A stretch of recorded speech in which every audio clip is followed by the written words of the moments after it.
Yeah. Oh my God. I can't believe what I'm seeing right now.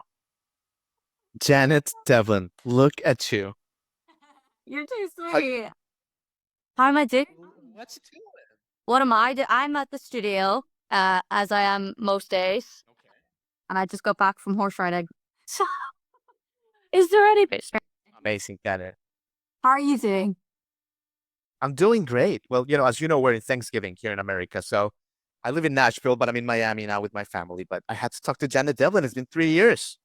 I know. It's oh God, a lot's happened in 3 years, hasn't it?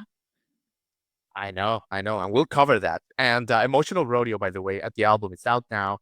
And Janet, before we get started, I mean, I have a bone to pick with you. I have to tell you, how is it that you spent so much time in Nashville and we didn't even get coffee? That is something that needs to be fixed next time. Do you know what? I didn't have any time off. The one morning I did have time, I'm sorry, I may or may not have chosen to go get a pair of cowboy boots over seeing anybody. I was like, I don't blame you. I've come all the way to Nashville not to get a pair of boots.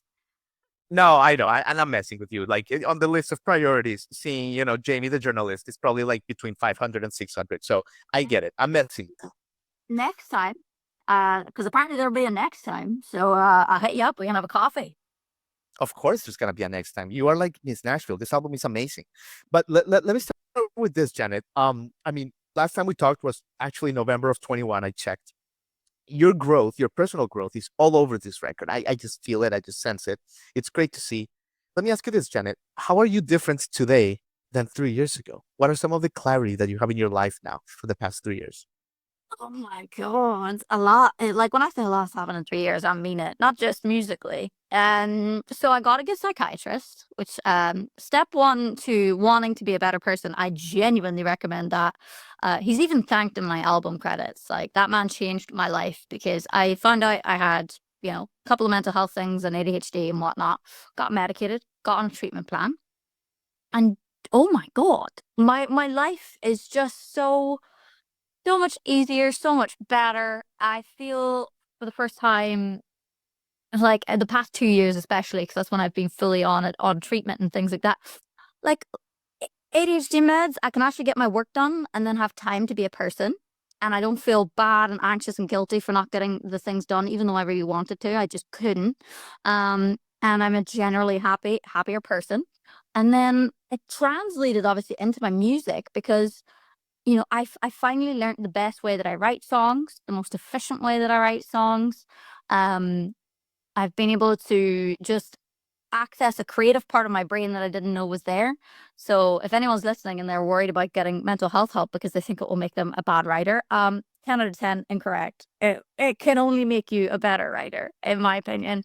So getting my personal life and my mental health stuff sorted has just changed everything and my music included. So Yeah. I've never been so hands-on in the making of an album either.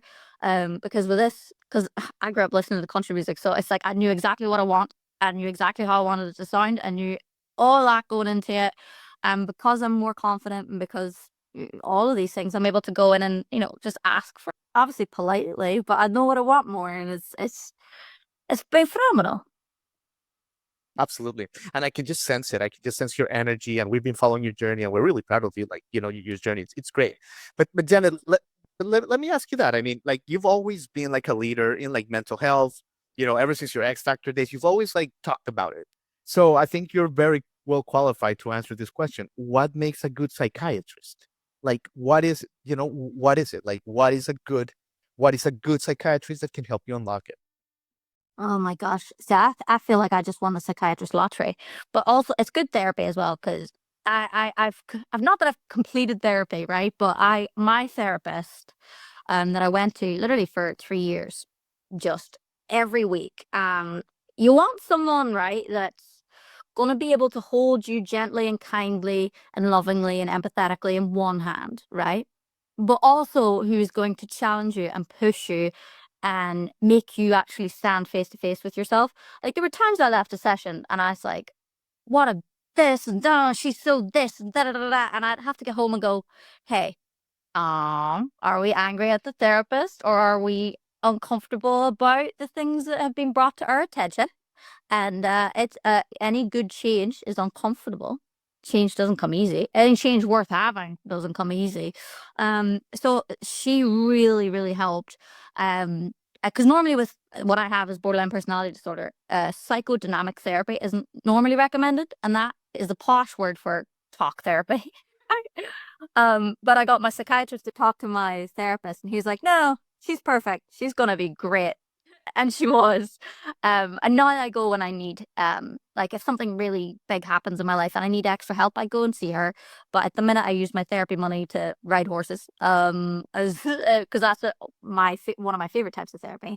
But what makes a good psychiatrist is it's a hard one because this psychiatrist was the first one I met that wasn't either like clinical or because essentially a psychiatrist is like, you know, when you run a diagnostics on your car, the little computer that plugs in and it shows you what's wrong. That's what a psychiatrist is. Sure. You know, they just run the system checks and go, this is what's wrong with you, and here's what you could do to get better. But I think finding one that you can tell, I think within the first like preliminary appointment, you can tell if they're going to be a computer or if they're going to be a person. And my dude is an actual person, and he's great. And there are good psychiatrists out there, ones that do care and Yeah. want to actually be a part of your growth. I mean, like I said, mine's just thanked in my album credits because he's that important to me. But it is out there, and if Sure. you don't get on with your psychiatrist, you can always go and get a different one. You might have to go 5 or 6. I think he was like my 6th I psychiatrist, love it. you know? Doesn't maybe come overnight. Yeah. You just Yeah. That's what I, daily, daily.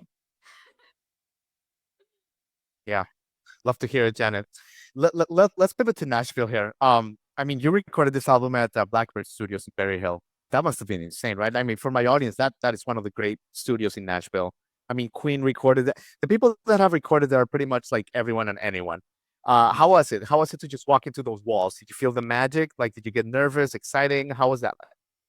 So before I went out for the album trip, I went out on a road testing trip. So I literally went from a New Year's Eve party to the airport to fly to Nashville.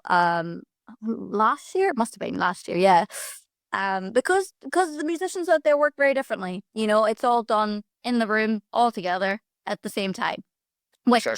sounds great, right? But I know that some people don't like it that way. So I didn't know if I would. So I just my my label were like, oh well, come on in. We'll just do like 3 songs with the band. Didn't tell me that like Charlie McCoy and everybody was going to be there. I was like, okay, could have warned me, but that's fine. That's all right. Like, and I loved it. Right? Do you know what's great about it is that the other way of recording is you do things part by part and piece by piece, and it involves even more imagination than you already have to be making music in the first place. Because like, okay, but imagine the bass is doing this though, whilst you're recording the guitar in. Yeah, it's a lot of trying to build a picture. Whereas in Nashville, it was like everybody at the same time. I would go in and sing live with them.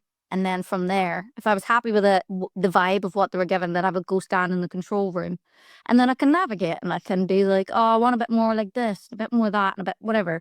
Um, so it was awesome to actually just be able to stand there in a room and listen to your song get built brick by brick.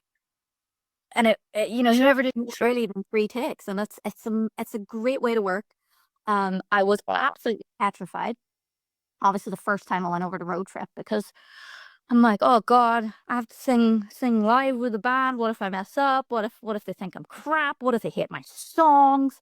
But I couldn't have been in a room of nicer people. Like of these guys that have played on some of my all-time favorite albums, and they're just the sweetest, loveliest humans. Because obviously the thing in Nashville is everybody can play music. It's like Ireland, everyone's a musician, but Yeah. you can be a great musician, but if you're not a nice person, you're not going to get the gig. So And you recorded with our friend Charlie Worsham, right? yes.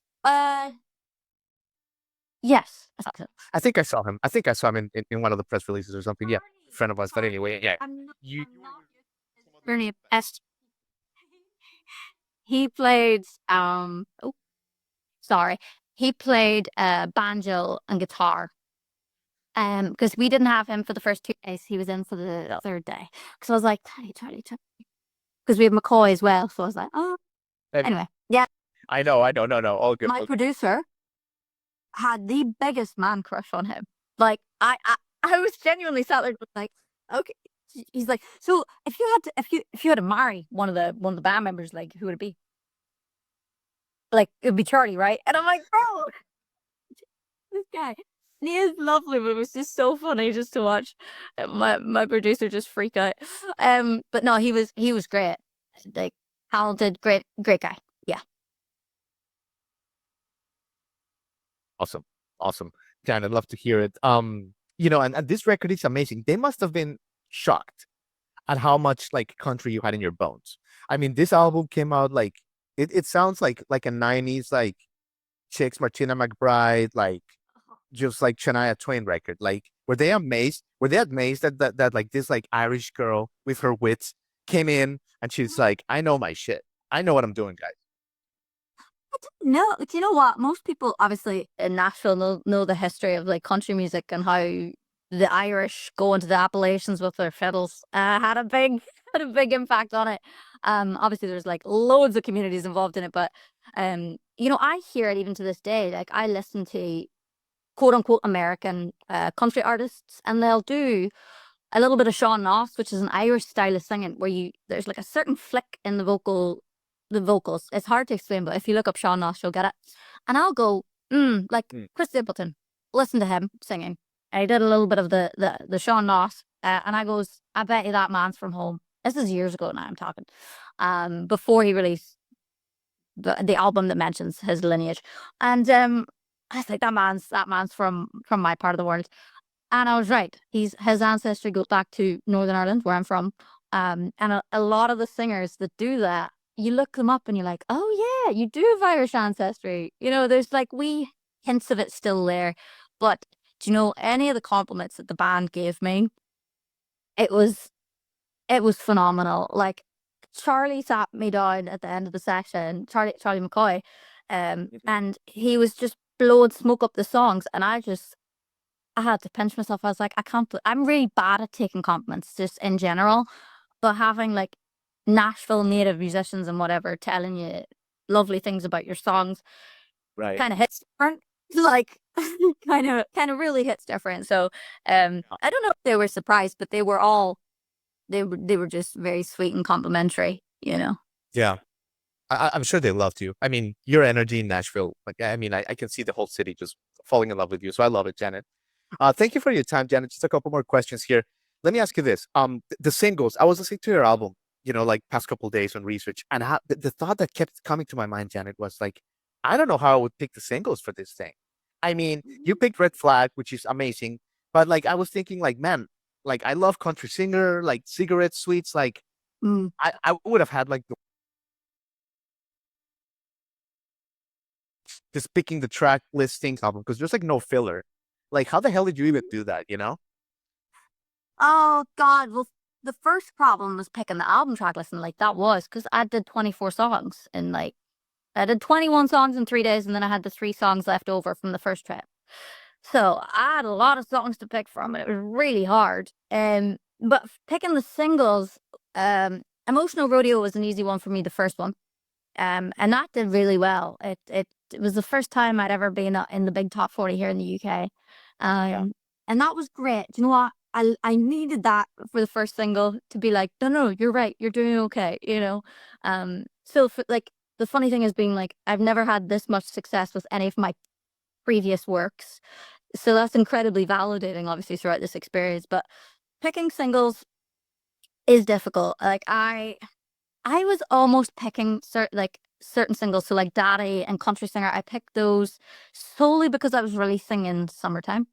And I was like, Do you ask for feedback from like the label or your friends, or do you go with your gut? I sit down and I make my ideas, and then I talk it through with one of my managers, and I'm like, the one that's been managing me for 11 years. And we'll like thrash it out to be like, yeah, but what about this? And what about that? And we'll battle that out. And then then it just kind of expands out throughout the teams. Do you know what I mean?